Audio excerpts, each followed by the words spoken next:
4 pièges financiers que vous devez absolument éviter dans la trentaine. J'ai pas encore 30 ans, j'aurai 30 ans dans, je vais pas vous dire dans combien de temps, dans combien d'années ou dans combien de mois, mais j'aurai 30 ans bientôt, vous allez savoir. Et j'étais en train de travailler sur ce que je voulais accomplir, ce que je voulais faire pendant ma trentaine. Et je me suis rendu compte qu'il y a des pièges financiers dans lesquels vous ne devez pas tomber. Si vous voulez que entre 40 ans et 50 ans, vous soyez libre financièrement, parce que la liberté financière est différente de l'indépendance financière. À tout de suite.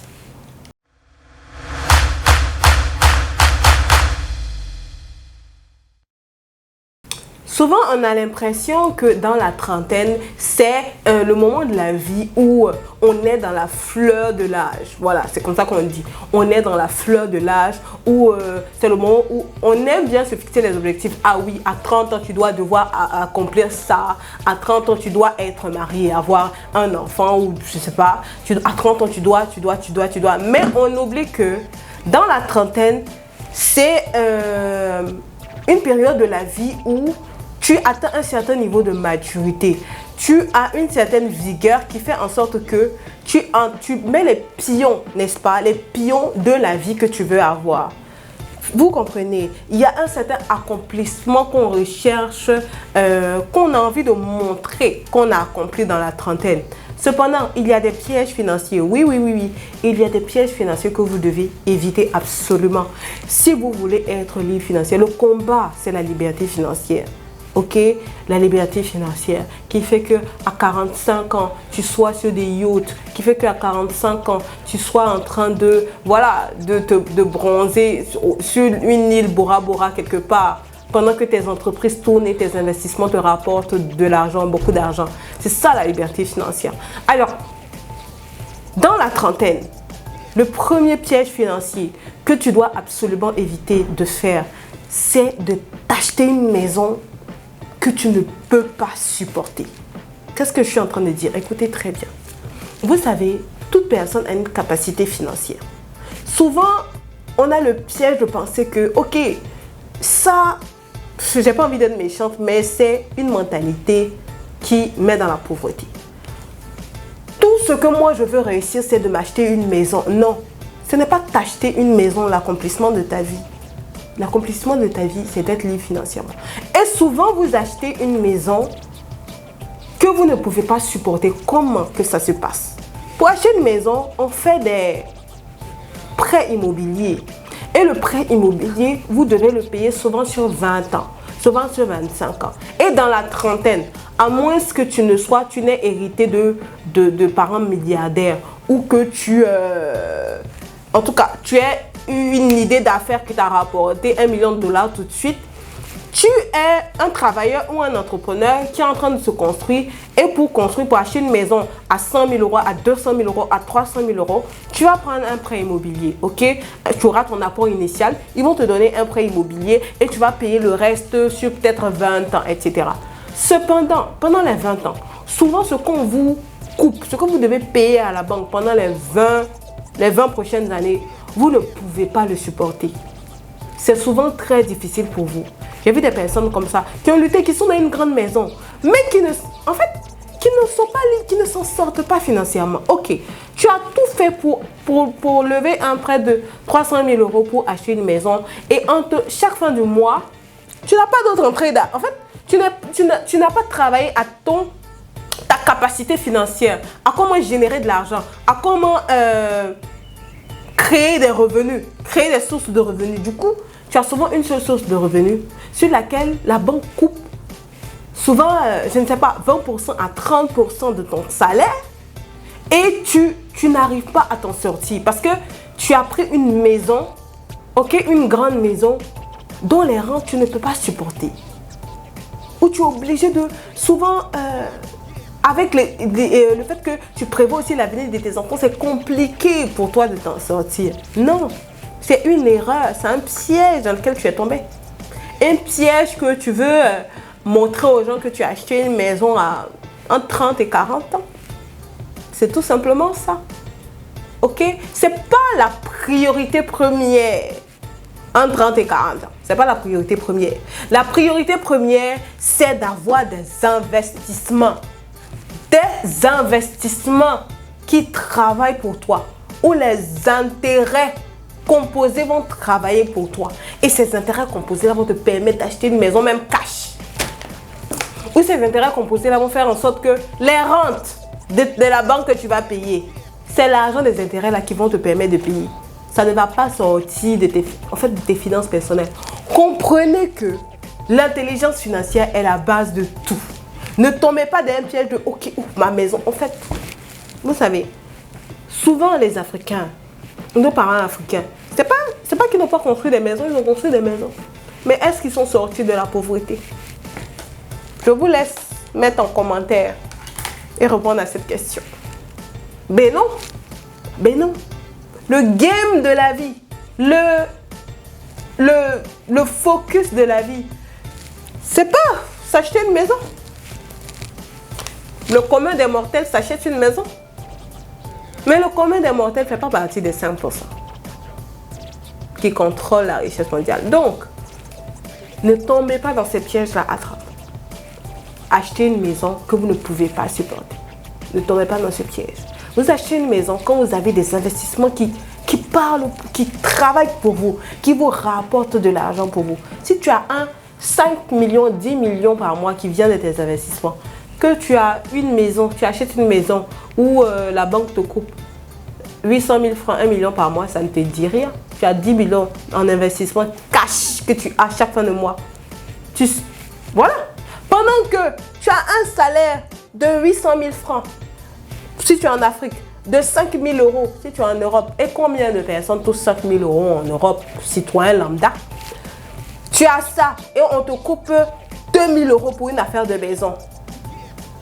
Pendant que, quand tu achètes une maison, ton niveau de vie change. Parce que quand tu achètes une maison, ça veut dire que tu vas déménager. Tu vas acheter une maison, tu vas dire que ok, je veux quand même une maison où mes enfants auront leur chambre. Ok, les promotions immobilières, pour ceux-là qui sont en Afrique comme moi, on va te mettre dans un quartier chic et tout. Ça veut dire si tu as des enfants, ils vont changer d'école. Ils vont aller dans une école plus chère. Tes dépenses augmentent avec la maison que tu viens d'acquérir. Tes dépenses, tes habitudes vont changer parce que tu vas dans un autre quartier. Si là-bas, les courses te font augmente tes courses de 20%, tes dépenses mensuelles augmentent de 20%. Est-ce que cette maison est une bonne idée là, où tu n'as pas beaucoup d'investissement? Je doute fort que ce soit une bonne idée. Donc, si vous devez acheter une maison en 30 et 40 ans, réfléchissez à 2 fois. Ok? Ça ne sert à rien d'avoir une maison dans Abidjan et de toujours en train de se plaindre pour arrondir ses fins de mois. Vends la maison. Vends la maison et investis. Ça ne sert à rien. Deuxième piège dans lequel vous ne devez pas tomber, c'est d'acheter une voiture que vous ne pouvez pas supporter. À ce niveau-là, je vais enlever les organes comme on dit parce que vous devez faire attention. Vous n'avez rien à prouver à personne. Ok? Achetez une voiture de 25 millions. Pendant que tu n'as pas des investissements qui travaillent. Certes, oui, il faut se faire plaisir et tout. J'avais cette discussion-là avec l'une de mes amies ces derniers temps qui veut s'acheter une voiture de 20 millions. Et je lui disais, voilà, il faut que tu aies des investissements et tout. Et dans son cas particulier, c'est un cadeau de son père. C'est un cadeau de son père. Son père va lui acheter une voiture de 20 millions. C'est un cadeau de son père.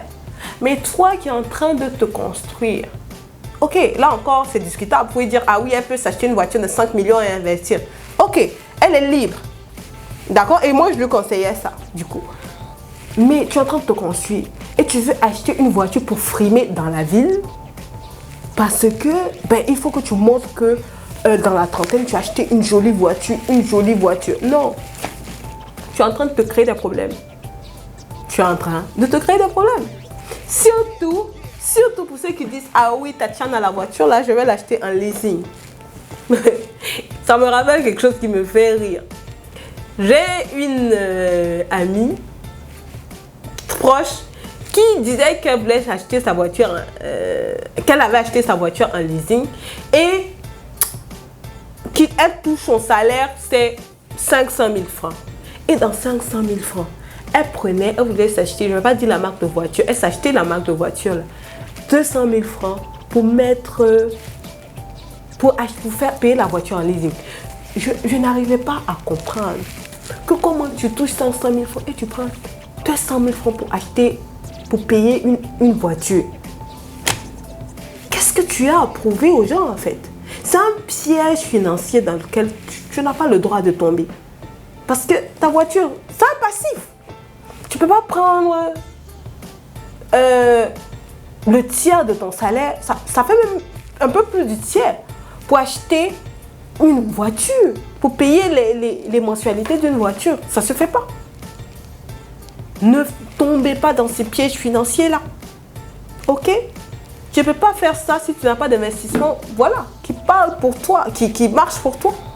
Ça, c'est un piège financier dans lequel vous ne devez pas être dans la trentaine. Parce que ça va plomber vos 40-50 ans. Ça va plomber vos 40-50 ans. Au lieu de travailler à avoir de l'argent pour investir, vous allez avoir de l'argent pour payer des dettes. Pour payer des dettes. Et ça plombe vos plans. Faites attention à cela. Troisième erreur, troisième piège dans lequel vous ne devez pas tomber dans la trentaine, c'est de ne pas investir ou de ne pas assez investir. Tu dois investir. À 30 ans, entre 30 et 40 ans, on investit. On pense investissement. Quels sont les investissements qui vont me faire profiter de 40 à 50 ans? De 40 à 50 ans, on récolte. C'est la décennie de la récolte. De 30 à 40 ans, c'est la décennie de la semence où tu jettes tes graines. Tu jettes tes graines. Tu jettes tes graines. Tu observes les opportunités d'investissement. Chaque année, tu dois avoir un nouvel investissement qui va te rapporter un revenu passif ou un revenu actif. Les revenus actifs, tu ne peux pas en avoir beaucoup parce que ça peut te nécessiter d'efforts. Mais les revenus passifs, jette tes graines. Jette tes graines. D'accord?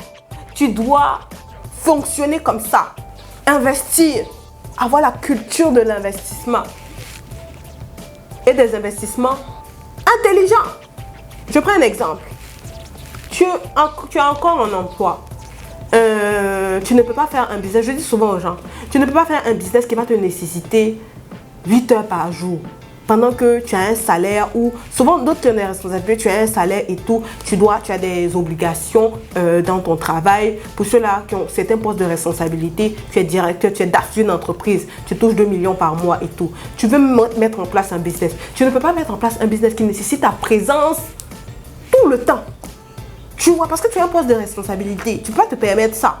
Toi, tu dois investir dans peut-être un revenu actif qui va te nécessiter 2 heures par jour et beaucoup de revenus passifs. Ça, c'est ça que tu dois faire dans la trentaine. C'est ce que tu dois faire. Parce que si tu te lances, tu mets tous tes efforts ou tout ton argent dans un business où tu dois être vraiment actif, si c'est mal géré, tu es un mauvais gérant, ton business, il coule. Et tu n'as pas besoin de ça. D'accord? Mais ayez la culture de l'investissement. À 30 ans, tu tergiverses encore que si j'ai investi ou pas. Aussi, ah oui, est-ce que l'affaire là, est-ce que c'est sûr? On évalue les risques. Évalue les risques. Les entrepreneurs prennent des risques. Mais quand tu es expérimenté en entrepreneuriat, après, tu ne veux pas prendre trop de risques. Donc, les risques s'évaluent. D'accord? Quand tu évalues les risques d'un domaine et tout, et que tu sais que tu peux contourner les risques et tout, investis ton argent. Investis ton argent dans l'e-commerce. Investis ton argent dans les taxis. Investis ton argent dans la crypto-monnaie. Investis ton argent. Investis ton argent. D'accord? On ne doit pas trouver une forte somme d'argent sur toi. Tu fais quoi avec? Qu'est-ce que tu fais avec 10 millions de pagnes? Tu fais quoi avec? Ça fait quoi dans ton compte? Tu enrichis la banque. Investis ton argent. Si tu ne sais pas quoi faire avec 10 millions, envoie-moi un mail. Si tu ne sais pas quoi faire avec 5 millions, envoie-moi un mail. Je vais te dire quoi faire avec. Ok? À 30 ans, dans la trentaine, on investit. Parce que de 40 à 50 ans, on récolte les investissements. Tu dois savoir que le temps sera ton ami pour tes investissements, ok? On n'attend pas que ça monte avant d'investir. On investit et on attend que ça monte. Parce que tu vas travailler tu vas avancer en faisant travailler tes intérêts, ok? Il y a ce qu'on appelle les intérêts composés et c'est la 8e merveille du monde. Un milliardaire américain dit que les intérêts composés, c'est la 8e merveille du monde. Regardez, si tu as à 40 ans, je prends un exemple banal, à 40 ans, tu investis 10 000 $ dans un business avec 7% de rentabilité annuelle. À 65 ans, ok, au lieu de 10 000 $, tu as 850 000 $ en faisant travailler tes 7% d'intérêt, en réinvestissant tes 7% d'intérêt là pendant 25 ans. Tu as 850 000 $ au bout de 25 ans, 7%, avec 7% de bénéfices l'année. Vous voyez que, vous comprenez que le temps est votre ami. Le temps est votre ami et à 30 ans, on fait des investissements. La richesse, ce n'est pas... On a parlé de quoi? Liberté financière. D'accord? Donc, vous devez savoir ça, ok? Et retenez cette chose-là. Vous investissez et vous attendez que ça monte. Vous n'attendez pas que ça monte avant d'investir. Ceux qui ont investi dans le Bitcoin en 2009, qui s'occupait d'eux? Mais le temps a montré qu'ils avaient raison. D'accord? Faites du temps votre ami. Investissez. Faites travailler vos intérêts. Ça, c'est les choses à faire dans la trentaine. 4e piège que vous devez absolument éviter. Et je vais vous mettre un 5e en bonus. Le 4e piège, c'est de ne pas avoir une capacité pointue. Une capacité pointue, un talent pointu dans la trentaine qui va vous permettre d'avoir des incomes, avoir de l'argent. Oui, vous devez travailler à être pointu dans un domaine. À 30 ans, voilà ce qu'on fait.